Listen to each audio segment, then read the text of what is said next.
మోషే ప్రభువుని నమ్మి ఐగుప్తుకు తిరిగి వెళ్ళాడు.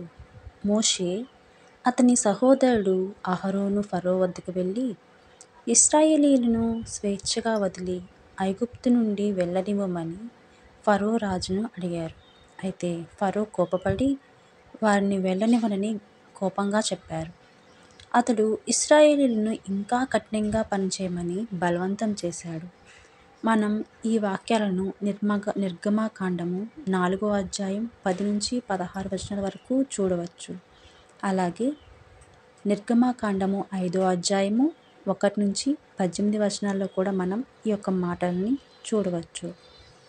ఫరో ప్రభువు చెప్పినది వినలేదు కాబట్టి ఐగుప్తులు భయంకరమైన తెగులతో శపించబడ్డారు. మొదట ఐగుప్తులో నీళ్ళన్నీ రక్తంగా మారాయి. ఇశ్రాయేలీయులను వెళ్ళనివ్వనని మరలా ఫరోని మోషే అడిగాడు. కానీ ఫరో ఎంతమాత్రం కుదరదని చెప్పాడు. ఈ యొక్క మాటల్ని మనం నిర్గమాకాండం 7వ అధ్యాయం 14-25 వచనాల్లో చూడొచ్చు. తరువాత ప్రభువు ఐగుప్తు మీదకు కప్పలను పంపాడు. అవి ప్రతి చోట ఉండెను.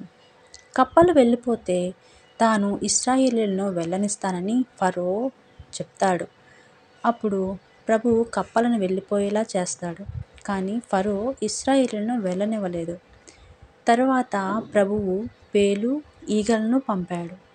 ఈ యొక్క మాటల్ని మనం మరలా నిర్గమాకాండము 8వ అధ్యాయము 1-32 వచనాల్లో మనం చూడవచ్చు.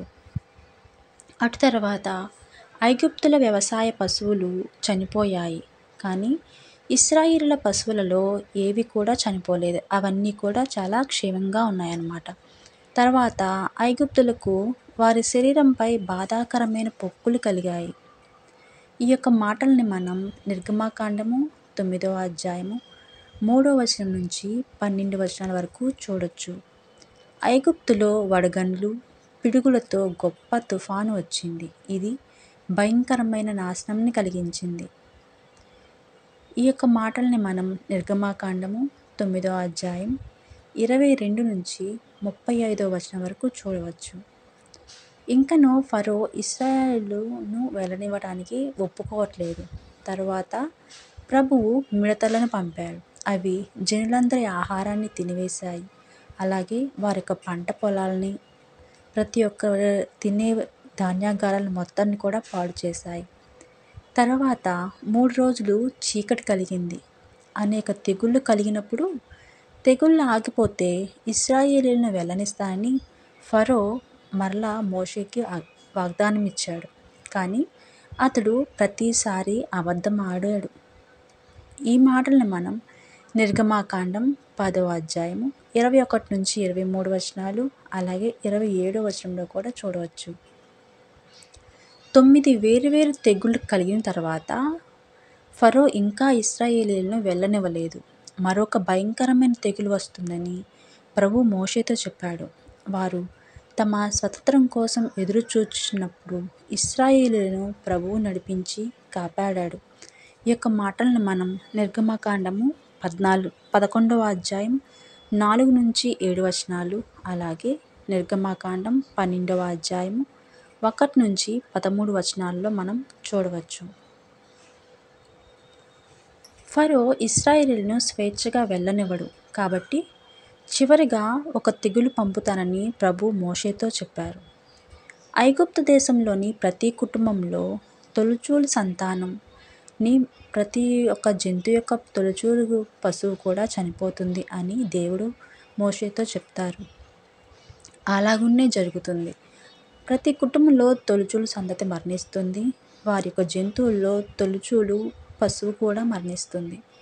ఈ యొక్క మాటల్ని మనం నిర్గమాకాండము 14వ అధ్యాయం 1వ వచనంలో చూస్తాం. అలాగే నిర్గమాకాండం 4వ అధ్యాయం 10వ వచనంలో కూడా చూడవచ్చు. ఇశ్రాయేలీయులు ఆయన సూచనలను పాటించినట్లయితే తెగులు వారిని దాటుకొని వెళుతుంది, కానీ వారిని బాధించదని ప్రభు వాగ్దానం చేశారు. ఈ యొక్క మాటలను మనం నిర్గమాకాండం 12వ అధ్యాయం 3వ వచనం, అలాగే 13వ వచనం, అలాగే 23వ వచనంలో కూడా చూడవచ్చు. పరిపూర్ణమైన గొర్రె పిల్లను బలిగా అర్పించాలని మరియు వారి ఇంటి గుమ్మాలపై గొర్రెపిల్ల రక్తాన్ని పూయాలని ప్రభువు ఇశ్రాయేలీయ కుటుంబానికి చెప్పారు. ఆ ఒక్క మాటలనే మోషే ఇజ్రాయేల్ అందరికీ కూడా చెప్తారు.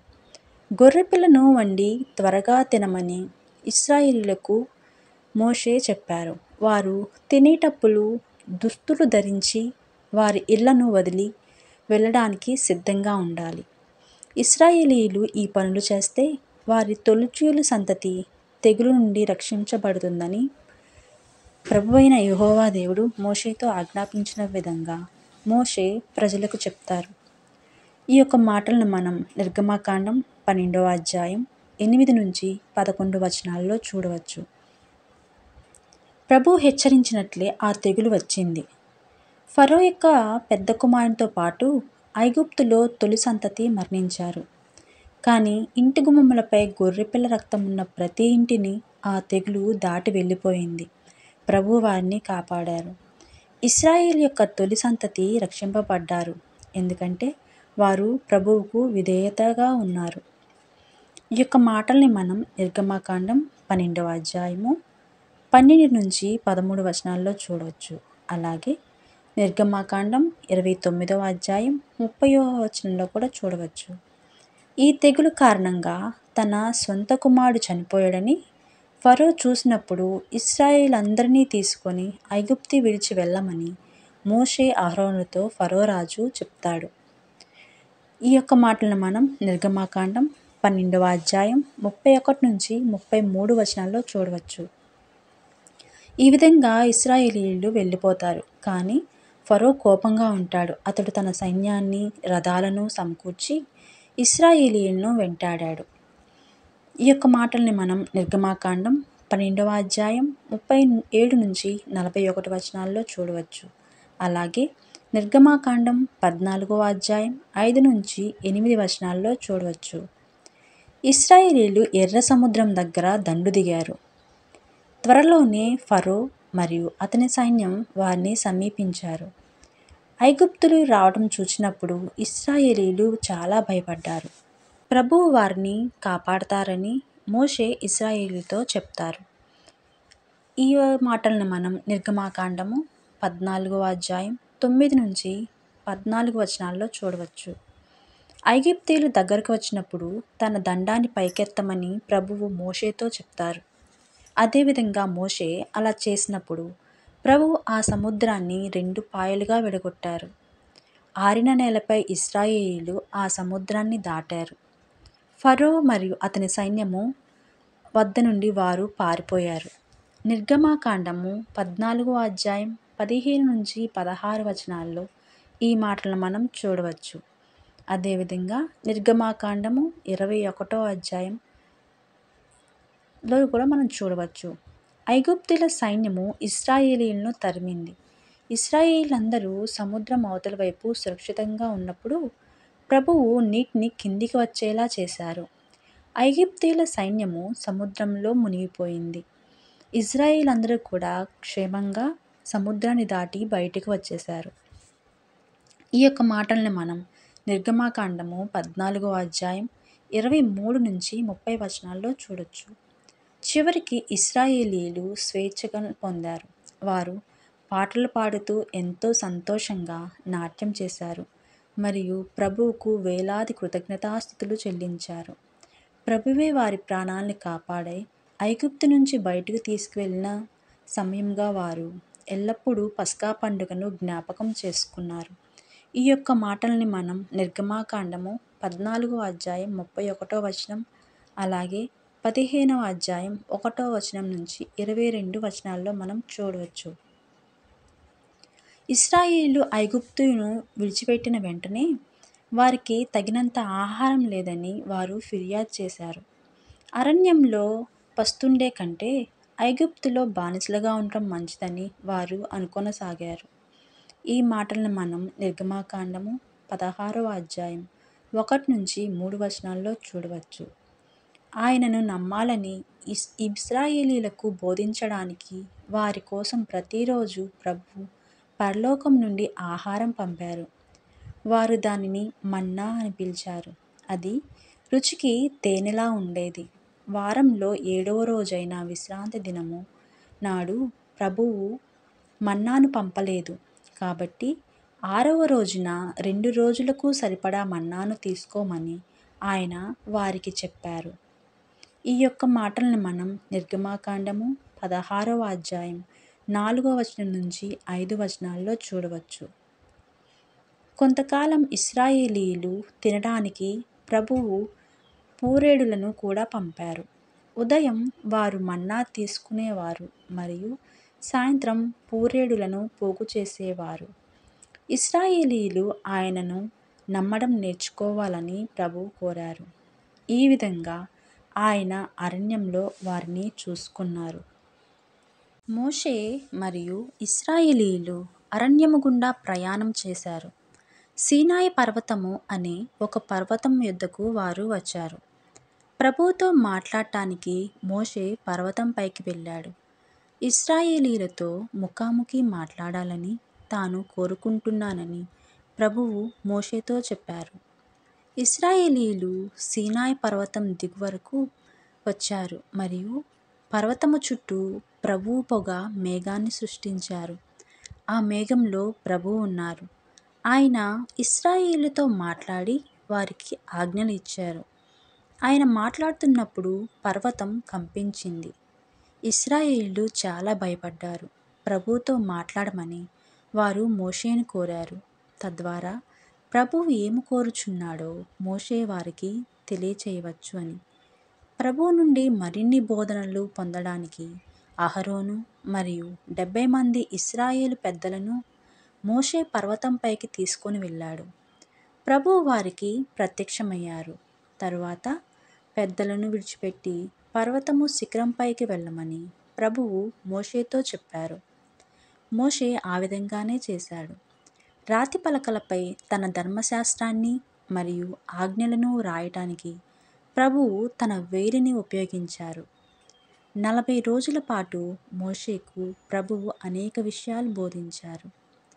మోషే సీనాయి పర్వతం మీద ఉన్నప్పుడు ఇశ్రాయేలు జనులు అతడి కోసం ఎదురుచూసి అలసిపోయారు. ఐగుప్తులో కలిగి ఉన్నట్లుగా వారు పూజించడానికి విగ్రహాలను తయారు చేయమని అహరోనుకు చెప్పారు. అహరోను వారి బంగారం మొత్తం సేకరించి ఒక దూడ విగ్రహాన్ని తయారు చేశాడు. ఇశ్రాయేలీయులు బంగారు దూడను పూజించి బలులు అర్పించారు. ఐగుప్తు నుండి వారిని విడిపించినది ప్రభువు కాదని, ఆ బంగారు దూడ అని వారు చెప్పారు. ఇశ్రాయేలీయులు ఒక విగ్రహాన్ని పూజిస్తున్నారని, ఆయనను మర్చిపోతున్నారని ప్రభువుకు తెలుసు. అతడు తిరిగి వెళ్ళి పశ్చాత్తాపపడమని ఆ జనులకు చెప్పాలని ప్రభువైన యెహోవా దేవుడు మోషేకు ఆజ్ఞాపించారు. మోషే సీనాయి పర్వతం నుండి దిగివచ్చి ఇశ్రాయేలీయులు బంగారపు దూడను పూజించడం చూశాడు. అతడు చాలా బాధపడ్డాడు. ప్రభువు రాసిచ్చిన ధర్మశాస్త్రమును ఆజ్ఞలను పాటించడానికి ప్రజలు సిద్ధంగా లేరని మోషే తలంచాడు. మోషే పలకలను పగలగొట్టి బంగారు దూడను నాశనం చేశాడు. ఇశ్రాయేలీయులు పశ్చాత్తాపపడడానికి మరియు వారి నిజమైన దేవుడిని జ్ఞాపకం చేసుకోవడానికి అతడు సహాయం చేశాడు. ఇశ్రాయేలును క్షమించాలని మరియు వారితో మళ్ళీ వాగ్దానాలు చేయాలని మోషే ప్రభువును కోరాడు. వాళ్లకు నాయకత్వం వహించి బోధిస్తానని మోషే ప్రభువుకు వాగ్దానం చేశాడు. కొత్త రాతి పలకలను తయారు చేసి సీనాయి పర్వతానికి తిరిగి వెళ్ళమని ప్రభువు మోషేతో చెప్పారు. ప్రభువు ఇశ్రాయేలీయులతో కొత్త వాగ్దానం చేశారు మరియు వారికి తన 10 ఆజ్ఞలను ఇచ్చారు. ఇశ్రాయేలీయులు అరణ్యంలో ప్రయాణం చేస్తున్నప్పుడు తరచూ వారు ప్రభువును మరిచి ఫిర్యాదులు చేసేవారు. వినయంగా ఉండి ఆయనను జ్ఞాపకం చేసుకోవడంలో వారికి సహాయపడేందుకు ప్రభువు సర్పములను పంపారు. సర్పములు జనులను కాటువేశాయి మరియు వారిలో చాలామంది మరణించారు. వెంటనే జనులు పశ్చాత్తాపపడ్డారు. సర్పాలు వెళ్ళిపోయేలా చేయమని ప్రభువును ప్రార్థించమని వారు మోషేను కోరారు. ప్రభువు సర్పాలను తీసివేయలేదు, కానీ జనులు కాటువేయబడినట్లయితే వారు రక్షించబడే మార్గాన్ని ఆయన ఏర్పాటు చేశారు. ఇత్తడితో ఒక సర్పాన్ని తయారు చేసి దాన్ని ఒక స్తంభానికి అతికించమని ప్రభువు మోషేతో చెప్పారు. జనులు కాటివేయబడి ఇత్తడి సర్పం వైపు చూసినప్పుడు ప్రభువు వారిని రక్షించారు. ఇశ్రాయేలీయులు వినయంగా కావటానికి మరియు ఆయనపై నమ్మకం ఉంచడానికి ప్రభువు సహాయం చేశారు.